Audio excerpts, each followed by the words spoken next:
Merci beaucoup. Bonjour mesdames et messieurs. Voici la Pyrène. Voilà, je suis venu semer la bonne parole autour des monnaies complémentaires, monnaies locales complémentaires. J'ai été effectivement à l'impulsion, je dirais, de la première monnaie à Villeneuve-sur-Lot il y a maintenant 4 ans, un peu plus de 4 ans. Et puis, bon, voilà, ça a essaimé. Il y a maintenant une trentaine d'expériences en cours en France, plus une trentaine d'autres expériences en gestation.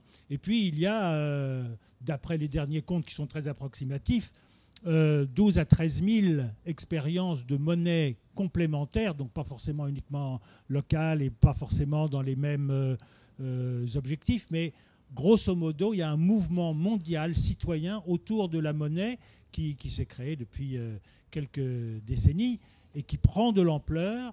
Et c'est là-dessus que j'ai envie de venir partager avec vous, parce que les monnaies locales complémentaires, comme la Pyrène se lance ici, ça peut paraître assez dérisoire. On va jouer à la marchande avec un petit billet d'une autre couleur. À quoi vraiment ça sert ce truc-là? Est-ce que c'est bien utile? Est-ce que c'est pas un nouveau gadget pour bobo? Non, c'est véritablement quelque chose qui est, à mon avis, un outil essentiel de transformation de la société.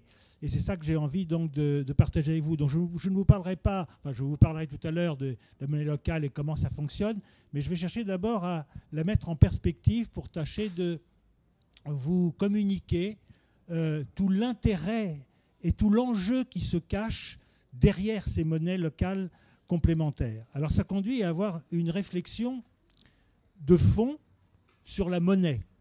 Aujourd'hui, vous voyez, on est en pleine crise monétaire entre autres, mais crise sociale, crise politique, crise alimentaire, enfin bref, il y a des crises écologiques, bien sûr. On a des crises qui s'empilent et on parle tous les jours de toutes sortes de sujets de société qui nous intéressent, bien évidemment, la sécurité sociale, l'enseignement, la retraite, toutes ces choses, ou tous ces problèmes qui se posent à nous en ce début du XXIe siècle, mais en définitive, on cherche à traiter ces problèmes comme uniquement... ce ne sont que les symptômes d'un problème beaucoup plus fondamental et dont le dénominateur commun se trouve dans la monnaie.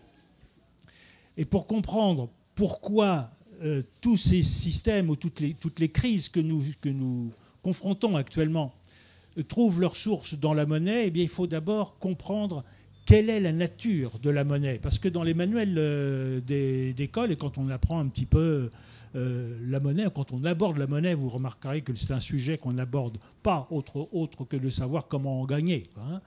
Mais quand on aborde la question de la monnaie, on nous dit ce que fait la monnaie, mais on ne nous dit pas ce que c'est. Et ça, c'est extrêmement important, parce que si on n'a pas compris la nature de la monnaie, alors on peut aller dans tous les sens et on peut surtout accepter l'inacceptable, c'est-à-dire ce qui se déroule actuellement dans le monde. Alors pour comprendre quelle est la nature de la monnaie, j'ai entre autres une petite histoire que je raconte dans les bouquins, que je raconte un petit peu partout, et donc qui commence à être connue, peut-être la connaissez-vous, bref, dans tous les cas, je vais quand même vous la raconter, parce que je trouve qu'elle est significative. Donc on se trouve dans un village, quelque part, avec la gare, et en face de la gare, l'hôtel de la gare, qui est le lieu où tous les villageois ont plaisir et habitude de se réunir pour partager les derniers potins, commenter l'actualité, enfin bref. Et ce matin-là, il y a une dame qui sort de la gare et qui rentre à l'hôtel pour réserver une chambre pour le soir, en expliquant qu'elle est là pour la journée, qu'elle ne sait pas exactement à quelle heure finiront ses rendez-vous, et que par précaution, elle veut réserver une chambre. Très bien, madame, pas de problème. Si vous voulez bien nous donner 50 €, mais bien sûr, hop, elle tourne un billet de 50 €. Et elle s'excuse pour la petite déchirure qu'il y a en haut de ce billet, qu'elle a rafistolé tant bien que mal avec un peu de scotch. Pas de problème, chère madame, tout ira très bien, ça va très bien comme ça. La dame s'en va, s'approche de la caisse de l'hôtelier, le boulanger du coin, qui avait vu la scène, et qui lui rappelle à cet aubergiste qu'il n'a pas payé le gâteau d'anniversaire de sa fille l'autre jour, et donc 50 € justement. Donc, bah, tout va bien, je sors les 50 € de ma caisse et je le donne au boulanger qui retourne à sa boutique. Et en chemin, il passe devant son dentiste, le cabinet de son dentiste, et il se rappelle qu'il doit un dernier soin qu'il n'avait pas payé, justement, une petite réparation pour deviner combien, 50 €. Donc il rentre, il paye sa dette au dentiste, qui plus tard, dans l'après-midi, va sort de faire quelques courses et passe devant son garagiste à qui il devait la dernière vidange de sa voiture, 50 € justement. À qui, donc, il remet ça à son garagiste, qui le remet immédiatement à un représentant en savon liquide qui passait par là et à qui il devait justement également 50 €. Et le représentant regarde un peu son agenda, sa montre surtout, et dit bon, il est beaucoup trop tard pour que j'aille voir un autre client, eh bien je vais aller passer la nuit ici puis je repartirai demain. Alors on lui conseille d'aller à l'hôtel de la gare parce que c'est un hôtel qui est bien connu et qui n'est pas trop cher. Il se rend à l'hôtel de la gare et il demande s'il peut avoir une chambre. « Ah non, mon pauvre monsieur, vous arrivez trop tard, l'hôtel est plein. » Non, non, il n'est pas plein. C'est la dame du matin qui arrive et qui dit « Regardez, j'ai fini mes rendez-vous beaucoup plus tôt que je ne le pensais. J'ai tout le temps pour prendre le dernier train, donc donnez ma chambre à monsieur. » Oh, bah c'est très bien, merci beaucoup. Le représentant sort le billet de 50 €, le redonne à l'aubergiste qui le retend à la dame. Et la dame reconnaît le billet de 50 € rafistolé avec son petit bout de scotch. Elle rit, elle prend le billet et le déchire. Allons donc, vous êtes donc bien riche, vous, pour déchirer les billets de 50 €, dit l'aubergiste. Oh, aucune importance, il était faux. Et ce billet faux, pourtant, a bien éteint les dettes de tout le monde. C'est-à-dire que dans cette histoire, on voit que la valeur de la monnaie n'est pas dans son support, mais elle est dans la confiance qu'ont eu tous les villageois d'accepter cette monnaie, tout simplement, non pas pour la valeur du papier et de l'encre qui est dessus, mais parce que je sais que quand j'ai ce bout de papier, je vais pouvoir le donner à quelqu'un d'autre. Je sais qu'il va être accepté par tout le monde. Donc dans cette histoire, ce qui ressort, c'est que la monnaie, dans la nature de la monnaie, dans la première phase de la nature de la monnaie, c'est une convention sociale fondée sur la confiance.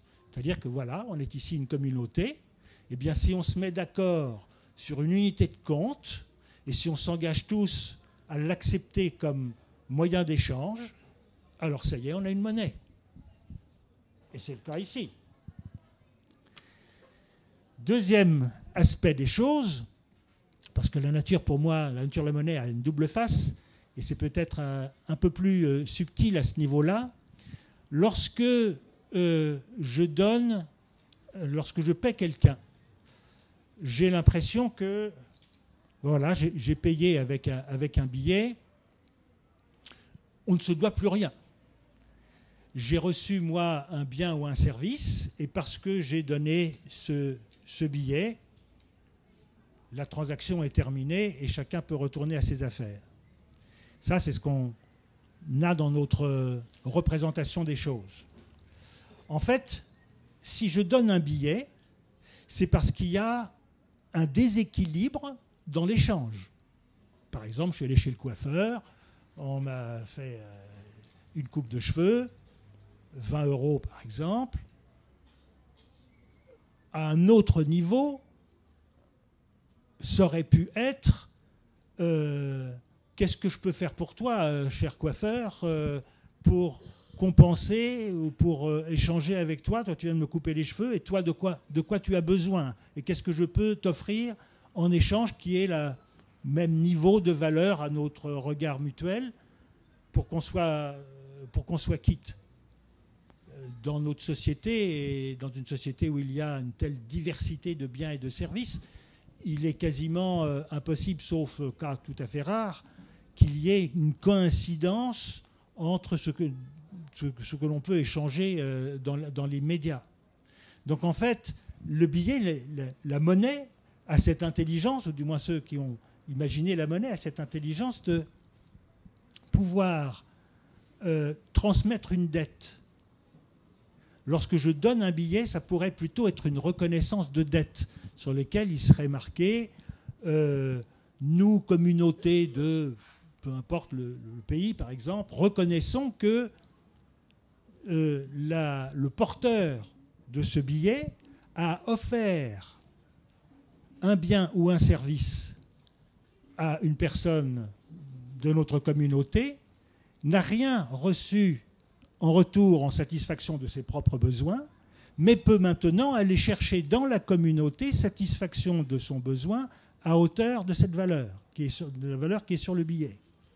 C'est en fait une reconnaissance de dette, non pas de moi vis-à-vis de mon coiffeur, puisque de toute façon, quels que soient ses besoins dans le futur, je ne serai pas là pour y répondre, et peut-être que dans tous les cas, je n'aurai absolument pas la possibilité d'y répondre, parce que ce n'est peut-être pas dans le domaine de mes compétences. Je reporte ça sur la communauté. C'est la communauté que nous formons qui peut répondre à des besoins individuels que nous avons. Et c'est la communauté qui met en service, du moins ça devrait être le cas, c'est la communauté qui émet dans la société ces petits bouts de papier, cette reconnaissance de dette qui permet de rétablir le déséquilibre momentané de l'échange. Lorsque je donne ce billet, eh bien, ça veut dire moi, pour le moment, je ne sais pas quels sont tes besoins. De toute façon, ce serait trop difficile pour les équilibrer. Voilà donc une reconnaissance de dette émise par la société qui va te permettre d'aller chercher, lorsque tu auras besoin de quelque chose, satisfaction de ton besoin à hauteur de la valeur qui est sur le billet dans la communauté. Est-ce que vous me suivez là-dessus?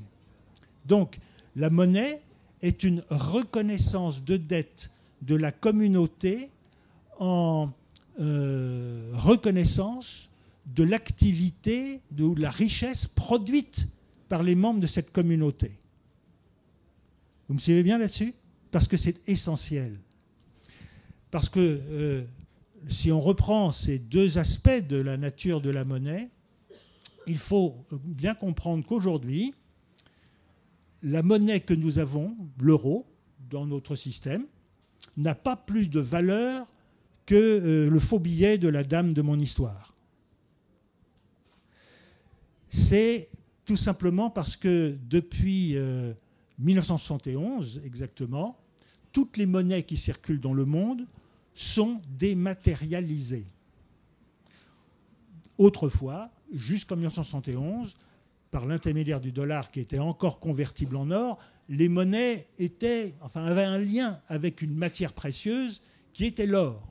Donc posséder de la monnaie, c'était posséder du métal précieux, puisque jusqu'à une certaine époque, le dollar justement, jusqu'en 15 août 1971, était convertible en or. C'est ça d'ailleurs qui a permis au dollar d'être la monnaie d'échange international et la monnaie de réserve internationale. C'est là-dessus que s'est assis la suprématie des États-Unis.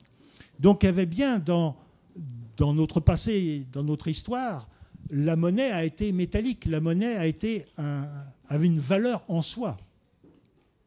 Mais depuis donc 1971, date à laquelle le dollar a perdu sa convertibilité en or, toutes les autres monnaies l'ayant perdu avant, les monnaies ne sont plus que des unités de compte virtuelles créées par la seule volonté humaine. La monnaie est un jeu d'écriture, pas plus. Donc la monnaie n'existe pas et n'a pas de valeur en soi. Donc ça, c'est quelque chose qui peut sembler étrange et que certains peuvent d'ailleurs regretter. Il y a encore beaucoup de nostalgie autour des monnaies où on voudrait retourner à une monnaie métallique, une monnaie en métal précieux, parce qu'au moins, il y avait moins d'excès.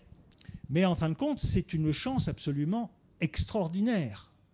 Le fait que la monnaie aujourd'hui soit totalement dématérialisée et qu'elle soit créée par la volonté humaine conduit, pas encore tout de suite parce qu'on ne l'a pas reconnu, mais conduit à terme ou ouvre des potentiels extraordinaires. Ça veut dire qu'en fin de compte, quand on nous dit aujourd'hui « ça coûte trop cher, il n'y a pas assez d'argent », c'est un énorme mensonge ou c'est une très mauvaise représentation des choses. Puisque c'est nous, les êtres humains, qui créons la monnaie par un jeu d'écriture. On ne peut pas dire que la monnaie manque. C'est qu'on s'interdit d'émettre, on s'interdit de créer la monnaie pour réaliser tel ou tel projet. C'est essentiel pour l'avenir de l'humanité. L'humanité en arrivera, je l'espère, le plus tôt possible, à inverser les choses. Aujourd'hui, quand on veut, alors je parle surtout au niveau collectif, hein, quand on veut réaliser quelque chose, un projet, on va être confronté très rapidement à « oui, mais combien ça coûte et où est-ce que je vais trouver les sous ?»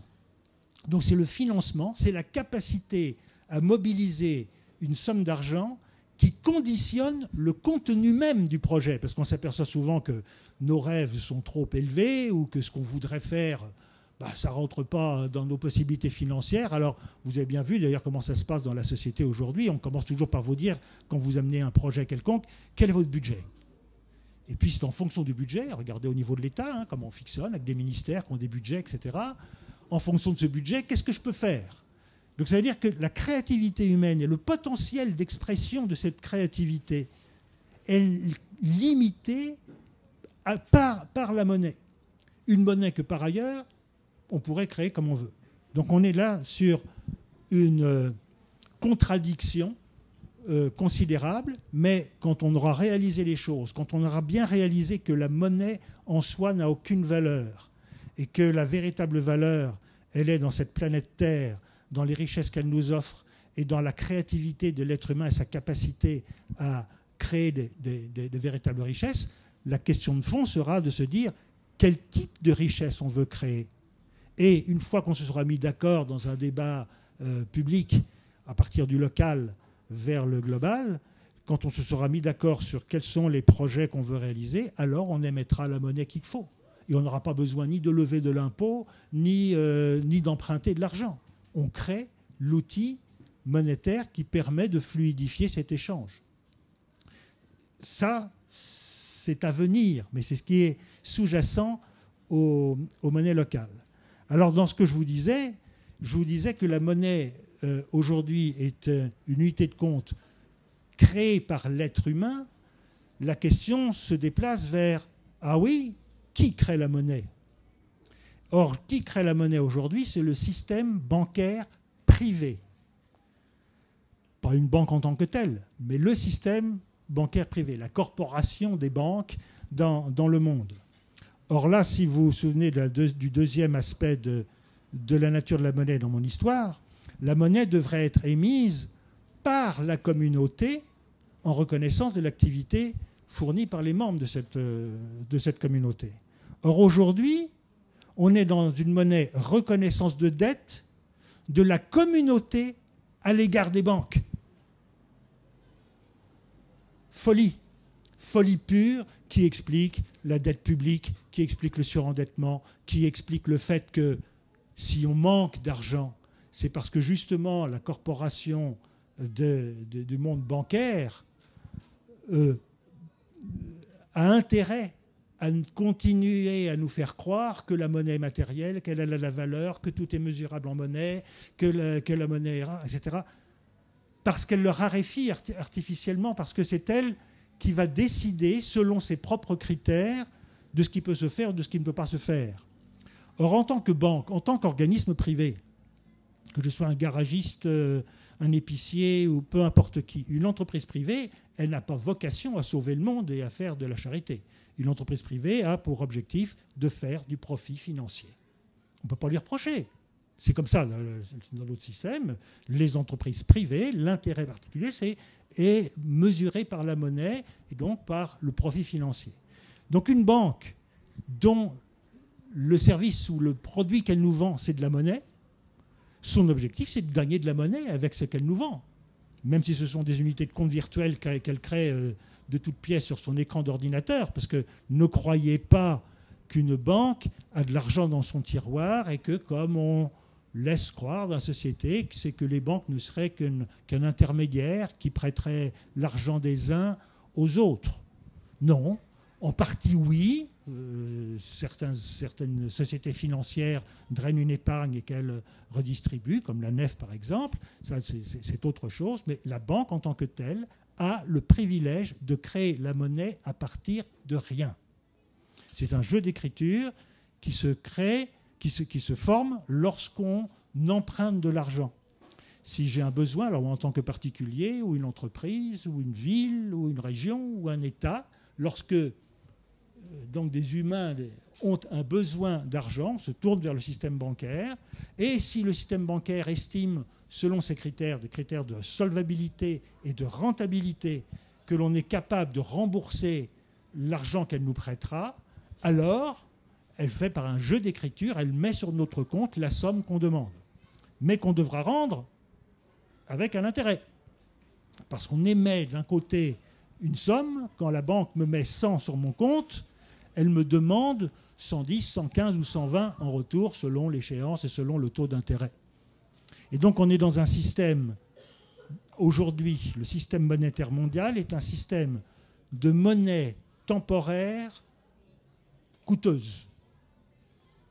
C'est-à-dire que la monnaie, il faut bien se rendre compte d'une chose, hein, parce que ça c'est des choses dont on n'a pas conscience, parce qu'on est resté mentalement, culturellement ancré dans la monnaie matérielle. Aujourd'hui, la monnaie, si on prend la société, le monde dans lequel on existe, il faut l'imaginer comme une baignoire. Et que la monnaie, c'est l'eau dans la baignoire. Une baignoire dont le robinet d'eau coule en permanence, c'est le crédit, tous les crédits qui sont consentis en permanence, donc création monétaire, là il y a de l'eau qui rentre dans la baignoire, mais la bonde est ouverte de l'autre côté, et l'eau s'écoule en permanence. Ça, c'est le remboursement des crédits. Donc la monnaie est créée à un instant, puis plus tard dans le temps, mais enfin tous les jours, il y a des échéances qui arrivent, et l'eau s'écoule. Et donc la masse monétaire disponible pour nous permettre à nous tous d'échanger au quotidien, eh bien, le niveau d'eau qu'il y a dans la baignoire dépend du rapport qui existe entre ce qui coule d'un côté, l'alimentation, et l'évacuation de l'autre. Et si on est actuellement dans une période de récession, c'est une menace terrible pour le système. Parce que ça veut dire qu'il n'y aura plus assez d'argent pour rembourser ce que l'on doit. La croissance est nécessaire dans notre système. Vous voyez bien combien on nous dit tous les jours qu'on a besoin de croissance. Parce que pour pouvoir rembourser l'intérêt, eh bien, il faut toujours qu'il y ait plus d'alimentation que d'évacuation. Donc il faut créer en permanence toujours plus de monnaie pour que le système marche, pour qu'on soit capable de rembourser le capital augmenté de l'intérêt. C'est ça qui est derrière la notion de croissance. Si c'est l'inverse, s'il y a plus de destruction de monnaie qu'il n'y a de création de monnaie, alors la société n'a plus les moyens de rembourser sa dette. Et le système s'effondre. Voilà donc ce qui se joue aujourd'hui au niveau monétaire, comment ça fonctionne dans le monde. Et ça fonctionne donc sur une représentation alimentée par le discours public. C'est-à-dire que rien n'incite les gens à croire que la monnaie n'a pas de valeur, et rien n'incite les gens à comprendre que la monnaie est créée de toutes pièces, rien n'incite les gens à comprendre que c'est à la communauté d'émettre gratuitement sa propre monnaie en reconnaissance de la richesse réelle qui est dans la production même, et production pas seulement marchande, mais la richesse créée par la créativité humaine. Donc rien de tout ça. On est infantilisé, on est asservi dans un système qui est complètement à l'envers et où cet outil, qui devrait être au contraire un outil d'émancipation, un outil de boostant la créativité, est devenu un outil d'asservissement, car il n'y a rien de mieux que la dette pour nous tenir en laisse et nous obliger à faire ce que ceux envers qui on a une dette nous tiennent. Donc voilà ce qui, pour moi, se cache ou est sous-jacent au mouvement des monnaies complémentaires.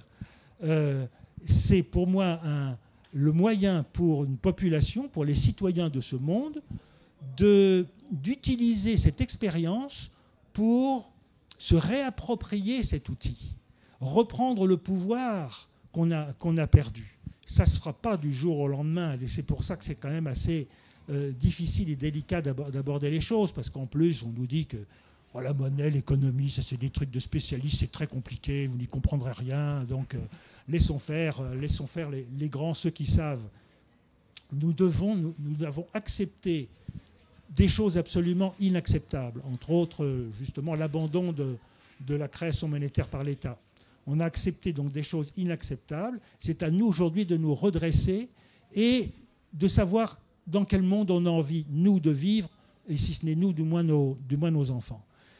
Les monnaies locales complémentaires, pour les aborder, c'est donc des monnaies qui sont imaginées, émises et gérées par les citoyens eux-mêmes. Donc, voilà, dans une communauté, eh bien, on va réunir au sein de cette communauté des gens qui ont envie d'utiliser cette monnaie locale. Pourquoi cette monnaie locale? Les groupes de travail qui veulent lancer une monnaie locale vont se dire, bon, pourquoi une monnaie locale? Qu'est-ce qu'on veut exprimer au travers de cette monnaie locale? Toutes les monnaies locales reposent sur une charte éthique, parce qu'il est évident que le but d'une monnaie locale, ce n'est pas de faire une copie de l'euro et du système dominant. Si on crée une monnaie locale, c'est pour faire autrement, et c'est pour exprimer autre chose. Alors, il y a tout un travail qui est fait, entre autres, sur quelles sont les valeurs que l'on veut exprimer dans notre communauté au travers de cette monnaie.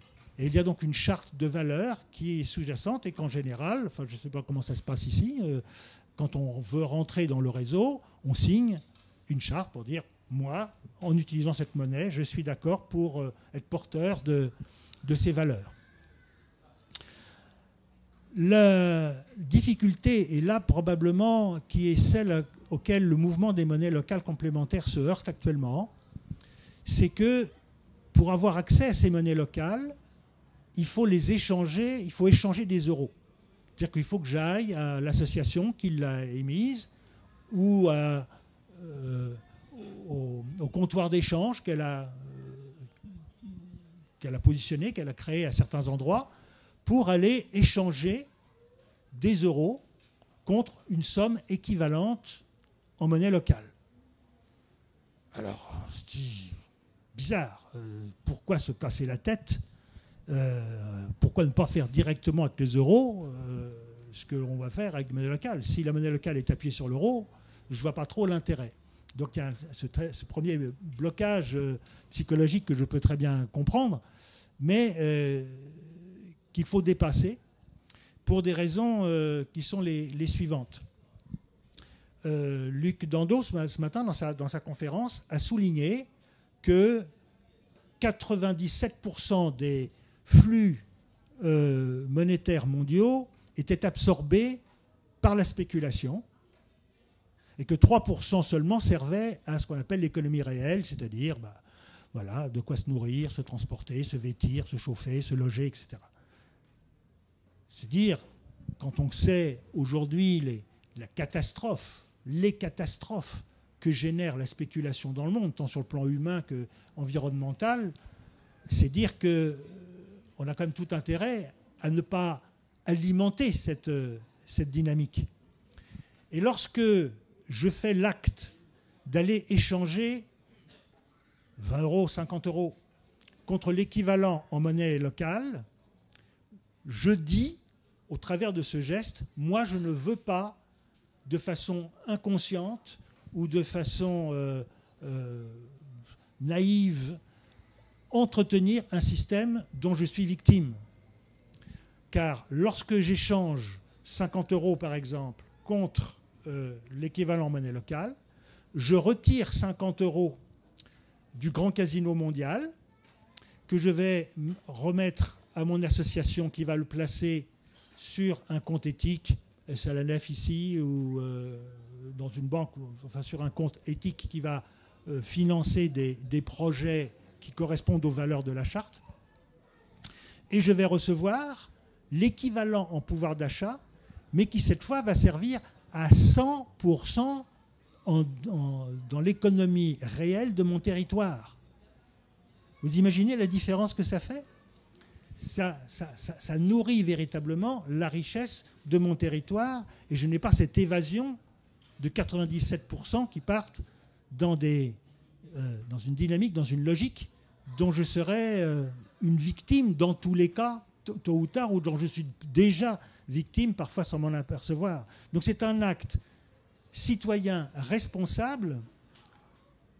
À portée de la main, c'est quand même facile d'aller échanger ces euros, pas tous, hein, on est en monnaie complémentaire, mais une partie de ces euros contre cette monnaie locale. C'est vraiment un acte militant, c'est un acte engagé, c'est un acte d'un citoyen conscient qui veut ne pas être complice de quelque chose qu'il n'a pas envie d'alimenter. Le deuxième aspect des choses, ou l'autre intérêt des choses de passer par une monnaie locale, c'est qu'on multiplie la masse monétaire par 2. Si j'ai 50 € le matin dans ma poche et que je vais faire mes courses, le soir je rentre, je n'ai plus mes 50 €, les 50 € sont répartis dans ma communauté selon les achats que j'ai faits, mais il n'y a toujours que 50 € dans la communauté. Ils étaient dans ma poche au départ, ils sont dans d'autres poches le soir, mais il n'y a toujours que 50 € en circulation dans la communauté. Lorsque je vais échanger mes euros contre de la monnaie locale, les 50 €, ils existent toujours, mais ils ne vont pas partir dans le circuit, je ne vais pas faire des courses, je le mets au travers de mon association sur un compte épargne éthique. Donc voilà 50 € transformés maintenant en épargne éthique, qui n'aurait pas existé avant, et l'équivalent, je l'ai reçu en monnaie locale, donc un pouvoir d'achat, qui va lui partir dans ma communauté.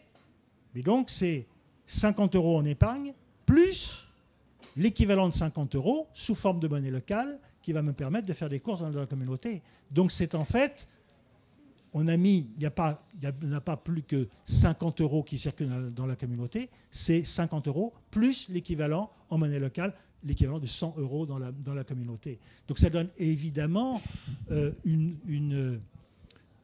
un potentiel dynamisé. On a créé malgré tout de la monnaie à ce niveau-là, puisqu'il y aura plus de monnaie dans la communauté. Malgré donc le fait qu'on soit obligé pour l'instant, par la loi entre autres, d'appuyer à 100% la circulation de la monnaie locale contre des euros. Il est également important malgré tout au départ d'appuyer la monnaie locale contre des euros pour une raison très simple. C'est que quand on démarre une monnaie locale et qu'on va aller regarder, taper à la porte de l'épicier ou des prestataires qu'on a envie d'inviter dans le système, comme dans l'histoire de tout à l'heure, si je demande à quelqu'un d'accepter ça, il va me dire « mais qu'est-ce que je vais en faire ?» Comme au début, on a un réseau très limité